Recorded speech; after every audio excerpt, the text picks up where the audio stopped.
What is this? It's a horse. Well, I think it's a donkey, actually.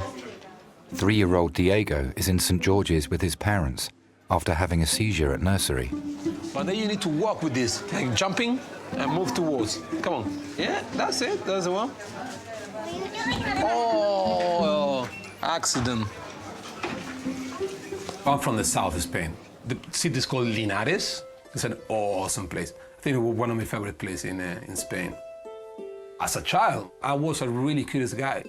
I couldn't keep my mouth shut all the time talking. I loved to read and discuss that with my father. I used to kill him with questions all the time. This is a Triceratops. It's a dinosaur. They used to pay me to keep my mouth shut in the car because I couldn't stop talking. So they used to pay me 100 pesetas, which is like 60p or something like that, for keeping my mouth shut for an hour, just silent for an hour.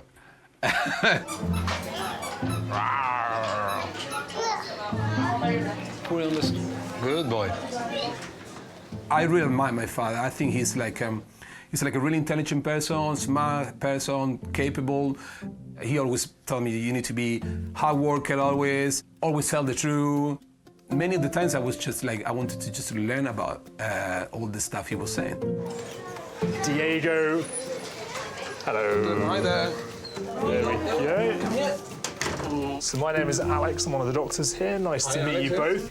In terms of the seizure itself, did they tell you at all, or did they describe to you what happened at all? So basically, the teacher told me that he took a seat and he saw him like shaking. At the beginning, she thought it was like he was playing. Yes. But then they realized it was like a convulsion. So Yeah? just arms and shaking. And they put on the recovery position. And they called the ambulance straight away. Fine. When I was a kid, I was like lawyer films on TV. I was just picturing myself in the middle of the court in the room, with my pointing finger like this, shouting to the jury and explaining everything to them. So what we need to do is if we pop Diego pop him on the bed, and we'll have a good look at him, and we'll go from there. My father really motivated me. I studied at university 4 or 5 years, and now I have a degree in law. So yeah, and then I started working as a lawyer. There we go. So it's a little bit sore, yes. It's a bit red and a bit sore. Yeah. With a degree in law, you could do a lot of stuff, but then circumstances and life just change, and you can't always follow your plan. Stick your tongue out for me. Hey, good boy. Oh, bless you. All Sorry, done. mate. That's all right, no worries at all. All done. Looking at him head to toe, tonsils are quite big. Okay. They're red and big, but don't look particularly infected. Okay. Ears, the right ear looks a bit red and a bit sore. We need to get a urine sample before he goes as well. It doesn't sound like a water infection, but that's something that we should definitely rule out before he goes. Okay. 3-year-old Diego is in A&E with his parents after suffering a seizure at nursery school.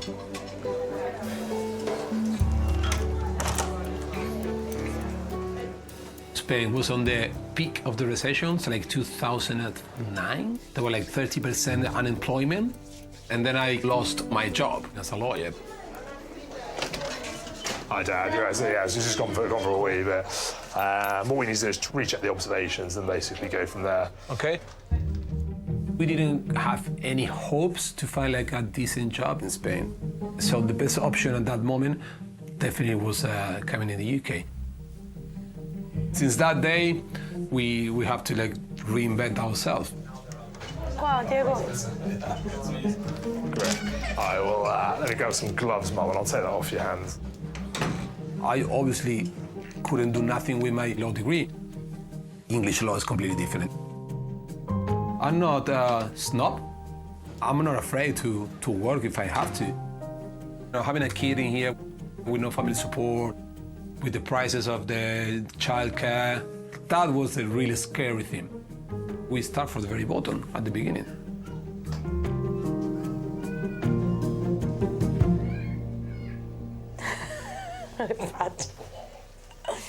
My first job, I was a waiter in a restaurant, basically running food from the kitchen to the floor.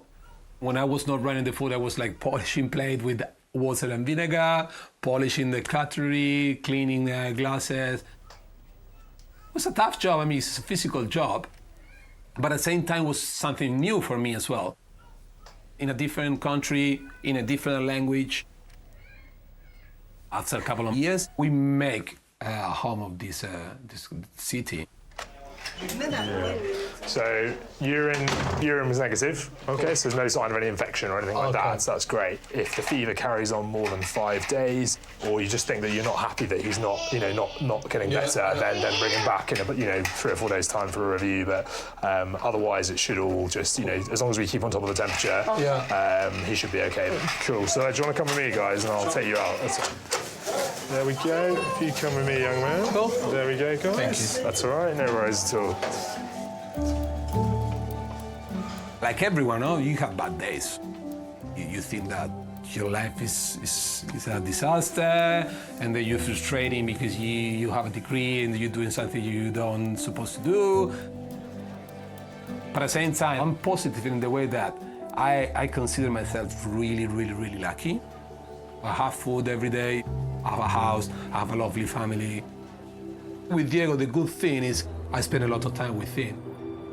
So yeah, we have a close relationship. Like me and my father.